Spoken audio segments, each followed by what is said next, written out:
where people don't communicate how they're feeling, other people will almost always assume it's something bad. Setting boundaries is actually incredibly hard.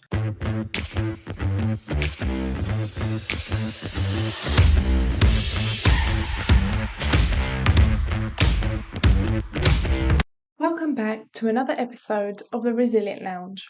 Our guest today is Steve Twinley, a counsellor with a first-class degree in experimental psychology and a diploma in psychodynamics. I came across Steve through a post he shared on LinkedIn discussing transference, and I'll explain what this means.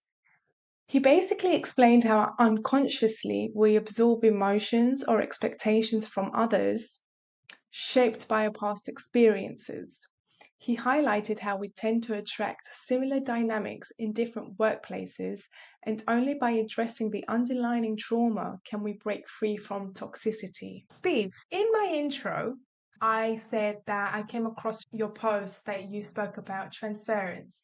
Could you give us a little bit of a background on what transference is? Yeah, of course. So transference it's a phenomenon where essentially it's where you relate to somebody as if they were somebody else. So if there's someone you work with who you find difficult, maybe there's just something about them that irritates you, or you just can't connect with them, quite often, and a lot of this is unconscious, quite often it's because on some level they remind us of somebody else from our past. And it could be someone from our school days, it could be a family member, it could be someone we've encountered who caused whatever feeling in us to come out. And people that mentioned it's unconscious. People often don't realize this is actually happening. And so actually one of the big achievements, if someone goes through some kind of talking therapy, is to uncover this stuff that they didn't realize that's what's going on. And it could be down to any number of different factors. The whole sort of premise is that when we encounter somebody in our current world, our blueprint has already been set from when we were younger. So we relate to people in a way that we might have related to them then. And if there may be unresolved issues from that original person, they can manifest themselves in your current relationships. So that's the broadly the concept of that. So in my experience, for example, I always came across managers who I felt disregarded me in many aspects, where I was a HR manager in some FX companies, and it just felt that every time I was suggesting something, or it felt like my opinion didn't matter, right? And because that was happening, I would resign from my role and go somewhere else, believing that it would change. But then again, I found myself in positions where, again, I had very similar situations. So, do you believe that is from something from my childhood or something? Or I don't know, what do you think? Because you did say it's a blueprint. So where could this come from? I know where it came from because I have done my sessions during therapy and all of that. But what I mean is, could that be for everyone though? What if someone grew up in a loving home? Could that still happen? That's a great question. And the short answer is everybody's different. So everybody's blueprint is entirely unique to them. And sometimes it can take a long time before you start to really uncover where something might originate from. I guess there are two parts to that. There's what you described was almost going from one job to another job where the same situation kept happening. So that's not necessarily entirely because of something that happened a long time ago. It might be because that initial experience there, your behavior in that particular situation, it landed in that particular result. And that almost became a sort of a learned behavior. Then moving to the next job, if you found that you reacted to people in a similar way and a similar thing keeps happening, it's very easy for us to get into those sort of cycles. And that might trigger something from your past, but not necessarily. It's not necessarily all extremely deep rooted. But the other part of that is where you've encountered certain situations. It's not necessarily people. It could be that there's a particular feeling that is really uncomfortable dealing with. For example, if somebody is asking you to do certain things, and maybe someone is naturally more introverted, but they're having to do something that would come more naturally to an extrovert, that can be an uncomfortable thing. That doesn't necessarily mean that it was linked to a specific event, but it's just there are certain things that we excel in and certain things that we don't. It's very encouraging to hear when you say that you've gone through your own therapeutic experiences.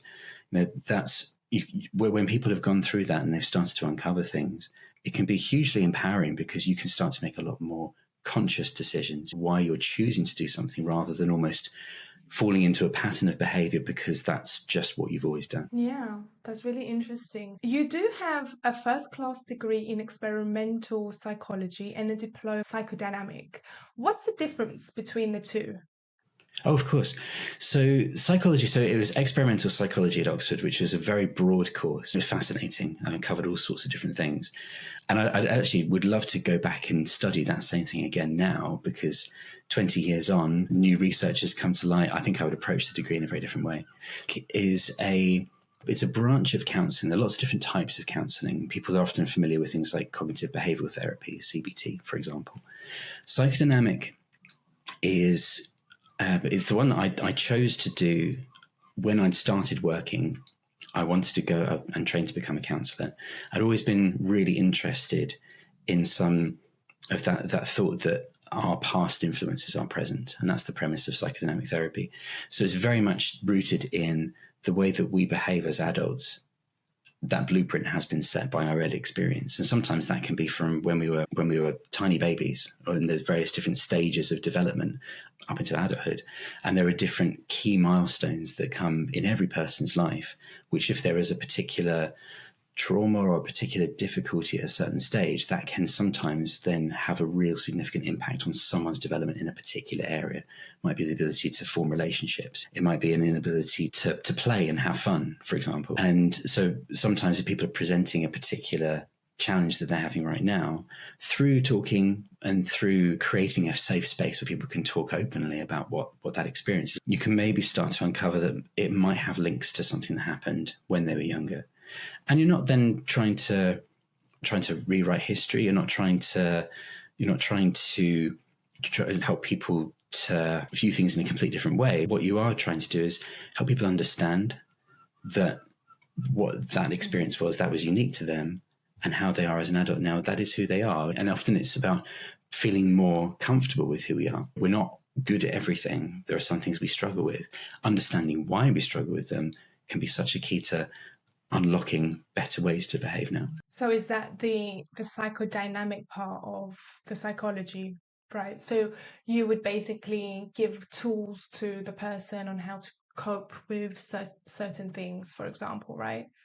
Exactly that. And actually what I'm doing now, because my training is in psychodynamic, but I'm also very interested in other approaches. I'm interested in hypnotherapy and emotional freedom techniques and various other approaches that they can be all drawn upon in different situations depending on what somebody needs in that moment. Interesting. Okay. So could you share your inspiration of opening the Purpose Mentoring program that you've started?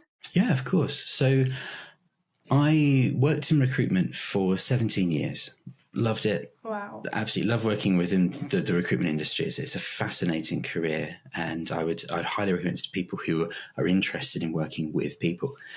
It got to the point where I've been working in recruitment for a while, and I trained as a counsellor, and then alongside my work, I then worked as a volunteer counsellor, and I worked as a Samaritan for a while as well, which is an amazing experience. And it got to the point of thinking, I never came across a service like this. I was MD of a life science recruitment agency, and a lot of my responsibility was the ongoing personal and professional development of our team.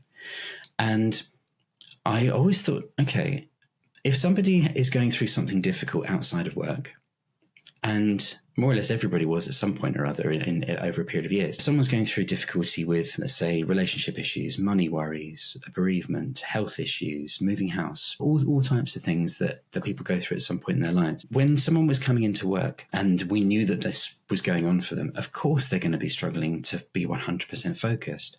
But there's a professional boundary between the leaders of a business and the employees, that they're not going to want to tell you everything that's going on, and there isn't enough time in the day for that. And a lot of business leaders aren't equipped to deal with some of the things that might come out. And I thought, okay, is there a way of providing a counselling and mentoring service that's rooted in, I know what it's like to work in a stressful environment, in a pressurized environment. So if I'm working with a recruitment business, or if I'm working with a life science company, I'm working with, I've got a quite wide range of different clients now. It's counseling, but from a practical perspective of the types of challenges you're having day to day. So that was what kind of inspired me to set it up. Okay, that's really interesting. But so obviously you specialize in highly stressful jobs, for example, but what kind of common stresses and pressures are associated with these pressurizing jobs, for example? Okay, so let's say you're in a sales job. Obviously, it's a very stressful job. You've got KPIs, targets, all of this stuff. What is the most common thing that you see in people with pressurizing jobs? Whilst everybody is different, there are some common threads. And I would say, I've been doing this a few months now, I've met with a lot of people. In the vast majority of cases, people are actually very capable of doing their job. Most people who are in a pressurized job got there because they earned it. They've studied hard, they've worked hard, they've worked their way up. And now they're in a position where they have a lot of responsibility. This episode is sponsored by the Luxury Playbook, a digital publication that empowers you to achieve your luxury goals through data-backed articles in real estate, investing, and entrepreneurship. The Luxury Playbook is an online resource providing daily updates on essential information. Visit theluxuryplaybook.com today and gain the insights necessary to jumpstart your journey to success in real estate, investing, and entrepreneurship. But they're often very capable of holding that down. What kind of links everybody I meet is other people. I would say other people are at the root of pretty much every issue that somebody might have. Usually colleagues. It's usually someone within the team. And this could be a manager talking about someone who reports to them. It could be the other way around. It could be a colleague. It could be a client. It could be a customer. But more often than not, other people can bring out the best in us, but they can also bring out the worst in us as well. And so I'll often be working with somebody who will say, I'm really having a problem with this person here. I've got a meeting with them next week. I don't know how to approach it. So that's where we'll focus on some practical solutions, but also in the background, I'm thinking, okay, what is it about that person that's triggering this fear, this anxiety, this stress, this anger, whatever that emotion or emotions might be. So we try to work to get to the bottom of what is it about that person and how can we deal with it? Because you can't change people. It's more understanding what that person does to you, and then how can you adapt your communication style to get more out of that relationship. I guess it's more on the concept of conversational intelligence or emotional intelligence. Absolutely. Yeah. In my sector that I do, which I'm in recruitment, sales job, highly stressful and everything, right? It's very difficult at times to switch off. I work 7:30 a.m. to 4:30 p.m. Others do 9 to 6, whatever. But because I'm working with a specific market, time zones, all of that, it's my day obviously starts earlier. But 4:30 doesn't mean that my brain has stopped and I've closed the computer and I'm going to go home and I'm happy, right? I do also know from people within our industry and the industry I have my niche in, which is another highly stressful job. I have heard, and even from my experience as well, it does strain some relationships. I'll give myself an example because I can't speak about other people, but for me, it does get difficult at times where, you've such a stressful day at your job, and you come home and it's just so difficult to switch off, right? And you would get into a small argument with your partner or whatever, even with friends as well. I'm on edge, or I feel irritable because I've been on the phones all day. I can't stand to answer a phone. And I do also tell my family members as well, like this weekend, it's time out. I'm not answering the phones, no messages, nothing. I've created a boundary because I've come to understand myself in a sense of, if I want time out, just to become a little bit more zen, I've started asking, let's say my husband, for example, telling him, look, I need just 1 hour on my own to regain the energy. Or if it's the weekend, I would tell family members, I'll speak to you on Sunday. And now don't feel bad about doing that. Whereas before I felt so guilty in doing that. But again, how do you know if what we are doing even if we are putting boundaries to have a little bit of peace of mind, how do we know if what we're saying and doing to the other people is correct or not for you? So how high pressure jobs strain relationships, and what can we do about it so it doesn't strain it and feel guilty as well about it? Yeah, absolutely. No, I understand. It's not easy. What you described there is actually already quite advanced in the sense that you felt more comfortable saying to people, I need time. I need this hour. Tomorrow is just a switch off day. I can talk to you again the day after tomorrow. Whatever those boundaries are, setting boundaries is actually incredibly hard. And it was interesting you said there about feeling guilty, because where does that guilt come from? And that would be different for every person. But certainly through recent experience, where people don't communicate how they're feeling, other people will almost always assume it's something bad. If I use an example, say someone comes home from work and they've had a difficult day, or they're just exhausted and they can't focus, they can't think, they've got very little patience and mental capacity to deal with whatever's thrown at them. If they don't say that to their partner, but instead they just are a bit snappy, a bit irritable, of course their partner's going to think, oh, is it something? And that might jump to the conclusion that they've done something, and then it leads to an argument. To actually be bold enough to say, I've had a really tough day, I want to catch up with you, I want to spend time with you, but I need an hour to myself to just be. Is that okay? And hopefully that relationship is one of mutual respect, and so that will be okay. To be able to say, and for that relationship to be resilient enough that the other person goes, yeah, I do respect that, that's okay. They then don't think you've got an issue with them. You don't necessarily have to go into, so some people like to talk about the ins and outs of their day, and that's a way of processing it. Others need time to just decompress and go and do whatever it is that they need to do. But being proactive in that communication is really hard. In a work context, going into a meeting, for example, and I've certainly been a part of these types of meetings. Say you've got 4 or 5 people coming in and everybody's got different things going on. If one person has got stuff going on for them that the others don't know about, let's just say a family member is really poorly, or maybe they've lost somebody, or they had a really difficult conversation with a friend on the way into work, or they've got a bit of a health worry and they're trying to book a GP appointment, they haven't been able to. Whatever it is that's going on for them, they're not going to be 100% focused, and they might not respond in the way that their colleagues are used to. So if they don't say anything, of course, if it's personal, they might not want to. If they then snap at a colleague, the colleague is going to think, oh, yeah, what's happened here? And it could, and it can cause friction, it can cause tension in groups.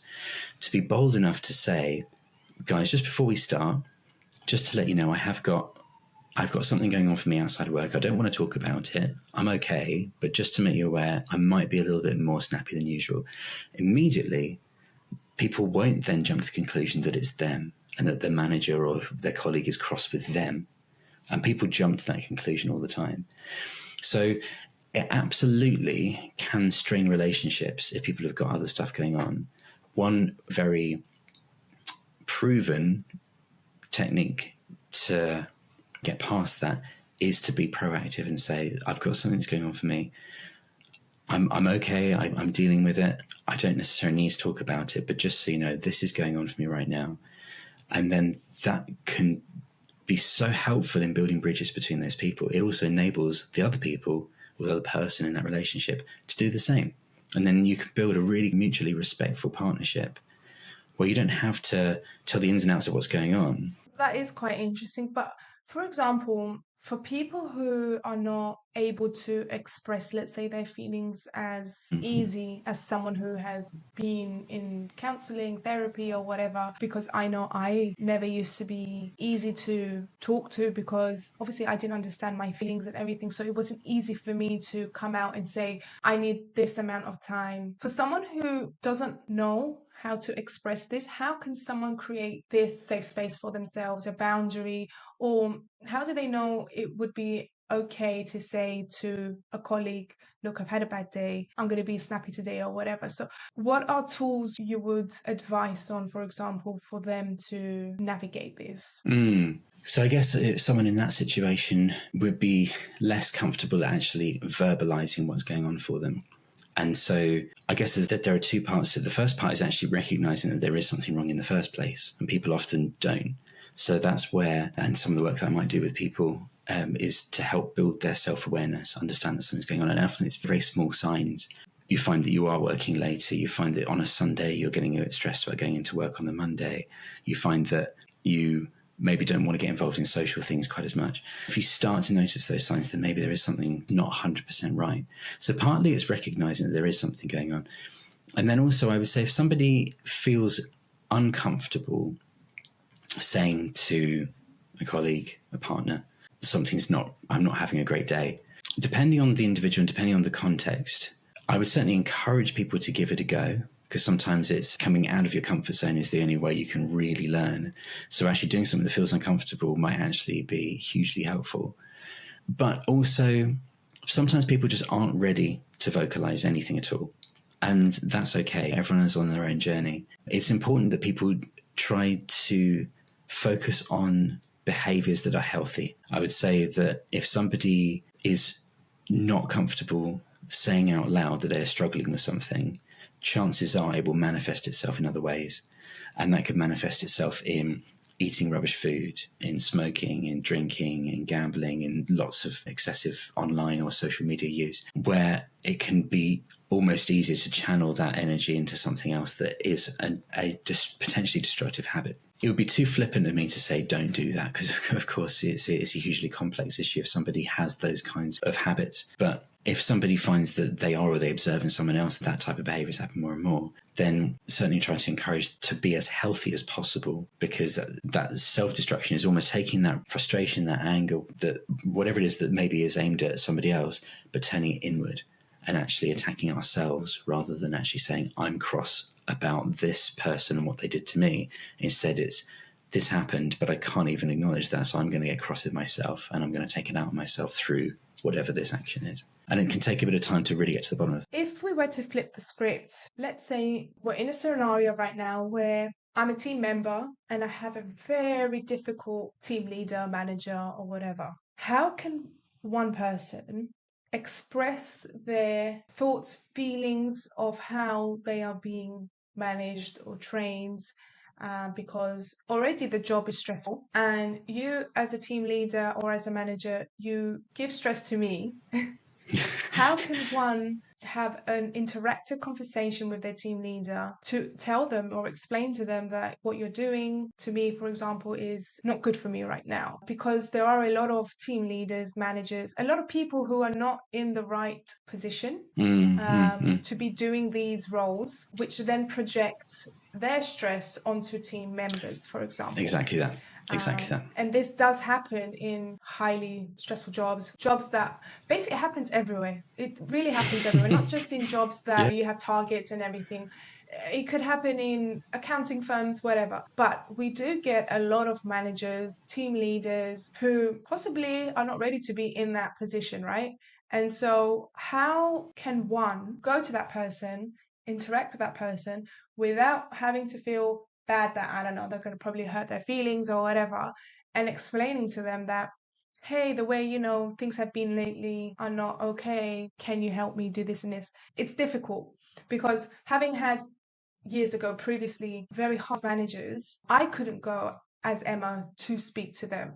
And so the best decision was to quit, right? How can one do this? What would you suggest? Just to clarify, you said that you couldn't go and approach them, so the best thing to do was to quit. Why is it you wouldn't have been able to go and talk to them? Because it would be a case of knowing that possibly nothing would have changed, or they wouldn't have taken into thought what I was saying. So basically nothing would have changed. That was my feeling. And having speaking to a lot of my friends as well who do have some issues with their team leaders, their managers, maybe even their directors, the main reason they don't go speak to them is because they feel that nothing will change. And it's interesting, isn't it? Because especially when people do talk to each other, and this happens in every organization. If you're in a leadership role, one of the things you have to accept is that people will talk about you. And so if one person says, oh, I wouldn't bother going to talk to him or her because nothing's ever going to change, that narrative gets shared amongst the team, and it's very hard for someone to go, actually, you know what? I'm going to give it a go, because it spreads. And when people talk about things like office politics, that's at the root of that. It's where people will say something and then everyone else will take that as, well, that must be the way it is. Because in a situation like that, where you said that you wouldn't go to manager to ask them or to confront them, it might have been because you were led to believe by someone else that nothing would change. It might be because your assumption is that nothing would change, or it might be that you've had your own experiences, you've been there before, you've approached it before, and nothing has changed. All of those are slightly different situations.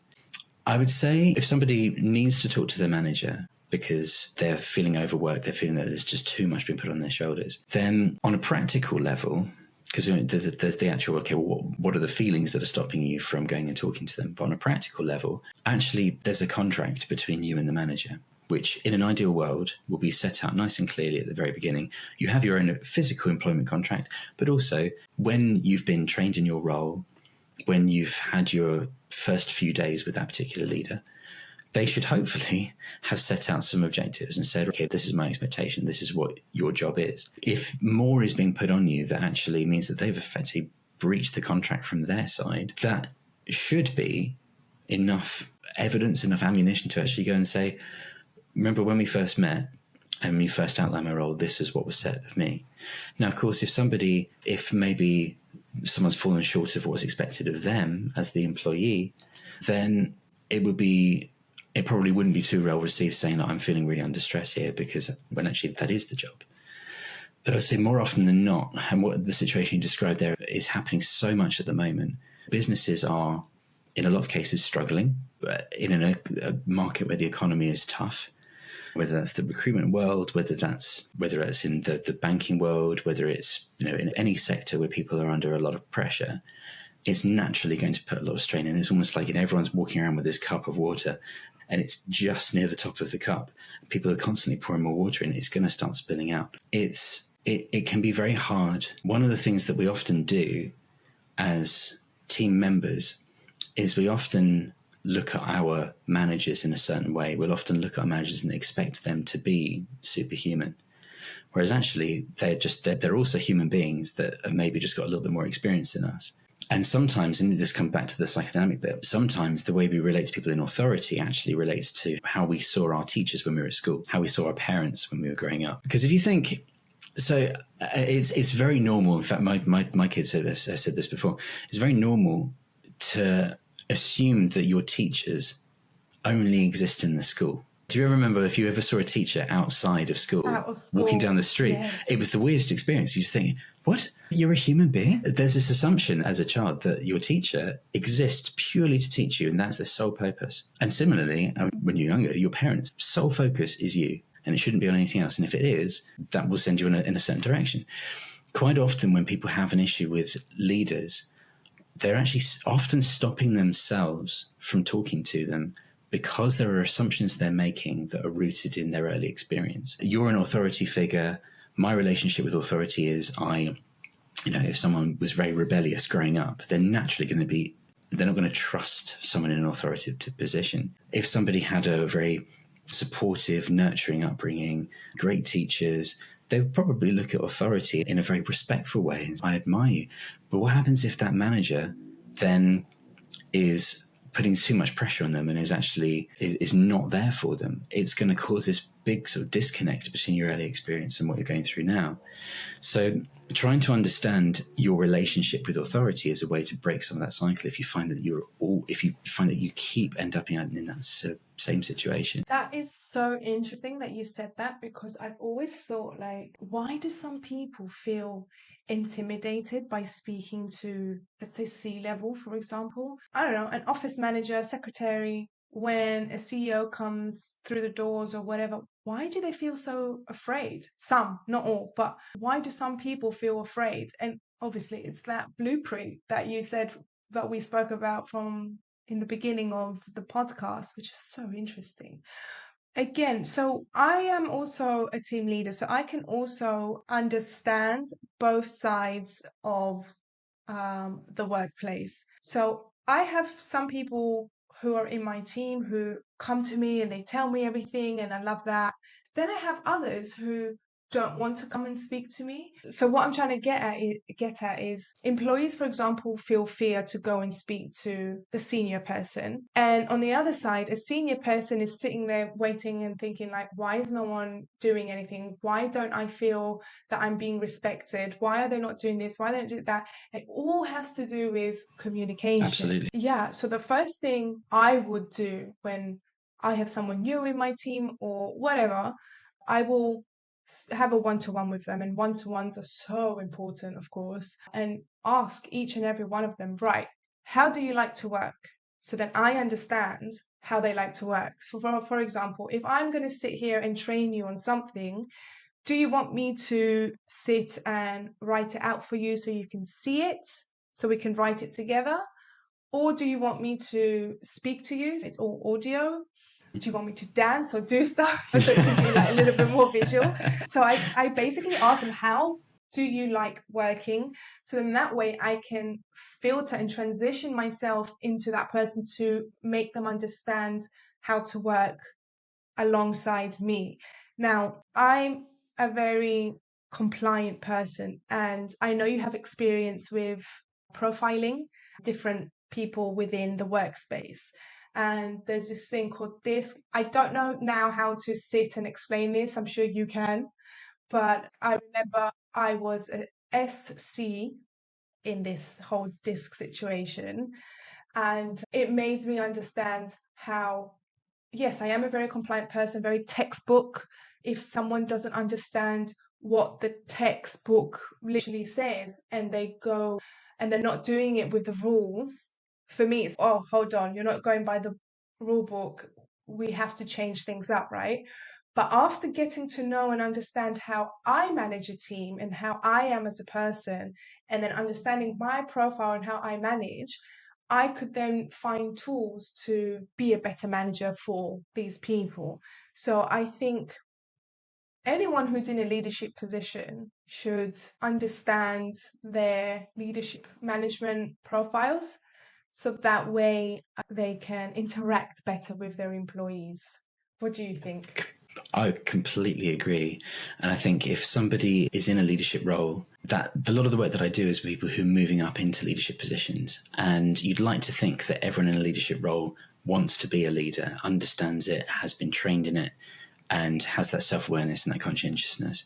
Unfortunately, I would say at least half the time, so I would say probably more than half the time, people move up into leadership roles for other reasons, because they're the person who hit the highest target, they're the person who's been there the longest, they know the systems, so they almost move into leadership by default, or because they wanted to progress their career. The only real progression that's going to take them up a salary grade is to move into leadership.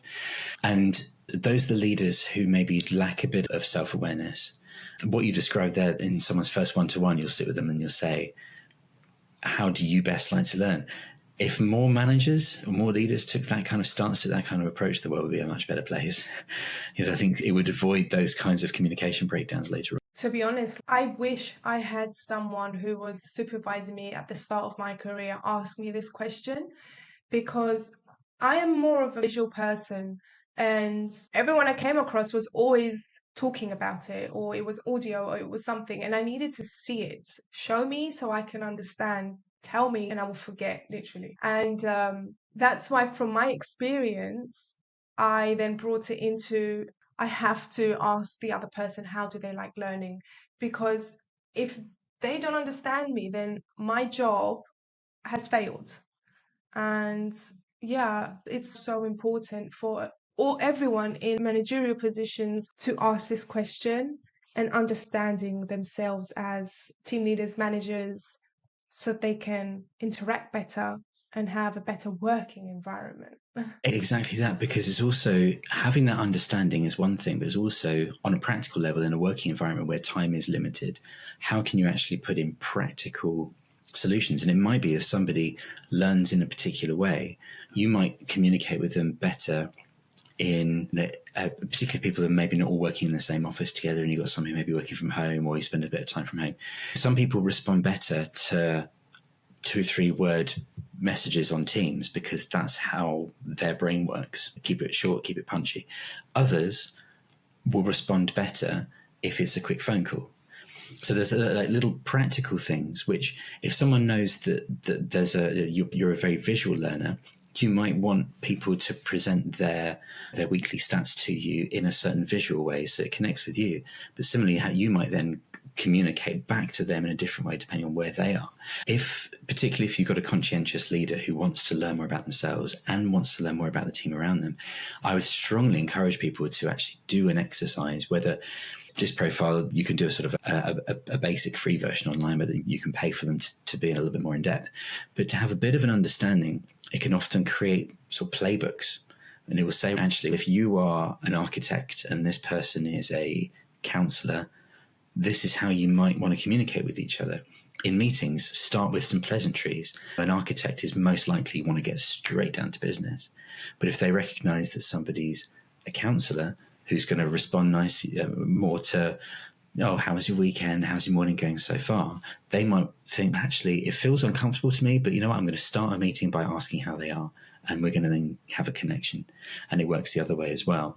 The counsellor might think, okay, normally I would talk in quite flowery language, but the architect needs me to be direct. So I'm just going to answer with simple yes or no answers. So that's a great way to build a framework that people can actually communicate better with each other. I loved our session today. Likewise, it's been really fun. Thank you so much for coming on. Could you tell our viewers and our listeners where they can find you if they want to book any sessions with you or anything? Yeah, of course. Thank you. So my business is called Purpose Mentoring. The website is quite simply purposementoring.com.